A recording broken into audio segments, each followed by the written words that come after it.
Bonjour et bienvenue dans cette nouvelle vidéo. Alors j'aimerais aujourd'hui vous parler de Maria Sima, qui est une mystique autrichienne, qui est née en 1915 et qui est morte en 2004, et qui durant 60 ans a vu les âmes du purgatoire la visiter jour comme nuit. Donc ce qu'il faut d'abord savoir, c'est que Maria Sima, c'était une personne qui n'avait pas peur du noir ou de l'invisible, parce que déjà petite, sa mère disait ah, il y a quelqu'un dans le jardin, et elle disait ah donne-moi une lanterne et je vais aller voir qui c'est. Donc elle était quand même prédisposée pour cet apostolat. Alors elle a tout de suite très tôt voulu faire la volonté de Dieu, elle a voulu s'engager pour les autres et aider les autres. Donc elle a fait de nombreuses tentatives pour entrer dans les couvents et jamais ça a marché. Donc elle se disait, elle était quand même un peu énervée, elle se disait oh là là, Dieu je vais agir pour toi et en fait tout ce que je fais ça marche pas. Donc elle était un peu euh, dépitée de ne pas trouver sa voie. Et sa mission commence quand elle a 25 ans. Elle voit au pied de son lit une personne fantasmagorique qui marche au pied de son lit. Elle lui dit mais qui tu es, que fais-tu ici, va-t'en, j'ai pas besoin que tu sois là. Et donc la personne ne disparaît pas. Alors elle continue, elle s'avance près de l'âme, sur la pointe des pieds, et elle essaye de saisir la vision, l'âme, et elle n'y arrive pas. Elle dit c'est quand même bizarre et tout ça, et puis bon, après l'âme finit par partir, mais elle n'arrive pas à dormir de la nuit. Donc elle se rend compte que. Donc elle se dit demain je vais aller voir le prêtre et je vais lui dire qu'est-ce que c'est. Donc elle a eu la chance d'avoir un prêtre sage et d'ailleurs qui va l'aider pendant plusieurs années, décennies même, qui a été auprès d'elle, un prêtre bon et saint, Alphonse Matt. Et elle lui demande donc j'ai vu ça hier, qu'est-ce qui s'est passé, j'ai pas rêvé quand même, je ne suis pas folle. Et il lui dit bon, la prochaine fois que vous voyez une apparition, vous lui demandez que me voulez-vous, que voulez-vous, que me voulez-vous. Donc la nuit suivante, l'apparition lui réapparaît. Et là, elle lui dit que me voulez-vous. Et donc là, alors que l'âme, elle n'avait pas répondu auparavant, celle-ci lui répond je veux que tu me fasses que tu fasses faire 5 messes à ma mémoire. Donc c'est ce qu'elle fait, et voilà, c'est le début de sa mission qui commence. Alors ce qu'il faut savoir, c'est que donc avant, ces apparitions étaient plutôt régulières dans la semaine, on en avait 3-4 par semaine, mais c'est à partir de l'année mariale 1954 qu'elle va avoir quasiment quotidiennement des apparitions de jour comme de nuit.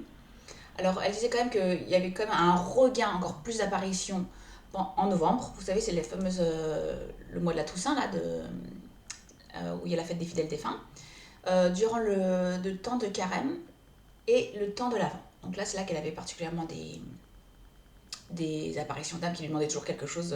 Parce qu'en fait, ce qu'il faut savoir, c'est que donc, ces âmes ne pouvaient venir. Donc ces âmes, on ne peut pas les appeler. Donc ces âmes, elles venaient que par autorisation, comme elle dit Maria Sima, de la mère de la miséricorde, c'est-à-dire la très sainte Vierge. Donc en fait, les âmes, elles ne peuvent apparaître qu'à Maria Sima que dès lors, elles ont l'autorisation de Dieu. Ça, c'est important.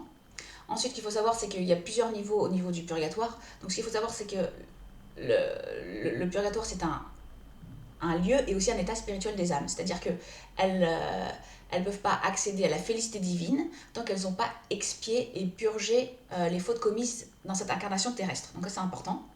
Donc c'est pour ça d'ailleurs qu'elles vont voir souvent Maria Sima, parce que en fait, souvent, les âmes qui vont voir Maria Sima, elles sont proches du paradis, de la félicité divine, et donc elles lui demandent souvent de prier, de faire des messes, etc., quelques bonnes actions, mais elles sont pas mal placées, vous voyez, parce qu'il y a plusieurs niveaux dans les âmes du purgatoire.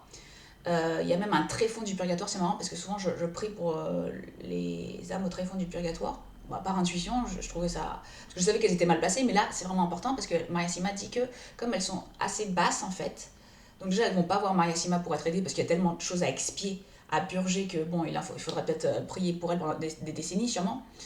Et aussi parce que en fait ces âmes au tréfonds du purgatoire, elles sont particulièrement attaquées par Satan. Donc ça c'est quand même difficile. Donc voilà. Donc il y a deux choses importantes à savoir sur les âmes du purgatoire et qui sont quand même pas dites et là Marie m'a dit, elle dit qu'en fait c'est pas Dieu qui lors du jugement particulier va dire bon bah toi tu vas au purgatoire avant de me rejoindre au paradis, c'est les âmes voyant leur vie et le mal qu'elles ont fait et le bien qu'elles auraient dû faire, elles voient pardon, elles voient la distance qui les sépare de Dieu. Elles voient à quel point elles sont loin de Dieu spirituellement et en termes de pureté, vous voyez, en termes de sanctification. Pardon. Je suis un peu allergique là avec les pollens là, en ce moment. Et du coup, elles se disent bon, je vais expier le temps qu'il faudra pour pouvoir un jour rejoindre Dieu. Donc voilà, donc ça c'est important à savoir. sur les âmes du purgatoire. Donc c'est-à-dire que c'est elles-mêmes qui se condamnent à expier. Alors la deuxième chose à savoir aussi, mais peut-être ça vous le savez, c'est que en fait les âmes du purgatoire, elles sont carrément, c'est vrai que ce sont des pauvres âmes en tant que pauvres, dans le sens qu'elles dépendent des autres, parce qu'en fait quand elles sont mortes, elles peuvent plus rien faire pour elles. Elles peuvent plus agir pour elles. Et c'est là où notre incarnation est hyper importante, c'est-à-dire que quand on est vivant, sur cette terre, on peut faire énormément de bien pour les autres, pour soi-même et pour les autres. Et ça nous, comme, si vous voulez, ça, c'est comme si on avait un compte bancaire, et à chaque fois qu'on fait une bonne action, sincèrement, évidemment, pas dans le sens, on est en train de faire de la stratégie, on est dans la manipulation, mais c'est comme si on se cumulait des gratifications dans notre compte bancaire, on se cumulait des points dans ce compte, et après, au ciel, vous voyez, ça sera une énorme cagnotte qui sera pour nous. Vous voyez, c'est ça le truc avec les âmes du purgatoire, notre incarnation terrestre et les âmes du purgatoire. Qu'est-ce qu'elle elle disait d'autre, donc c'était intéressant. Oui, ce qu'il faut savoir, qu'il y a apparemment il y a des âmes du purgatoire qui resteront jusqu'à la fin des temps. Donc ça, c'est un peu triste, même beaucoup. Parce qu'elle a eu quelques apparitions d'âmes du XVIe siècle, de quelqu'un en 1550, même un truc plus vieux de quelqu'un qui était mort en 550. Donc ça, bon, vous voyez qu'il y en a qui sont là, qui sont depuis longtemps.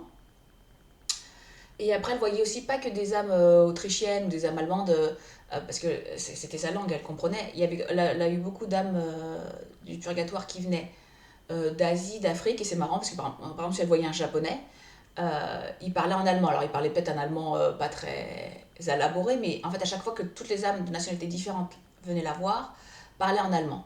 Donc, de sorte qu'elle soit comprise, quoi. Je pense que c'est pour ça que elles avaient la connaissance pour ce moment-là de Dieu pour parler allemand, pour que Maria Sima puisse comprendre.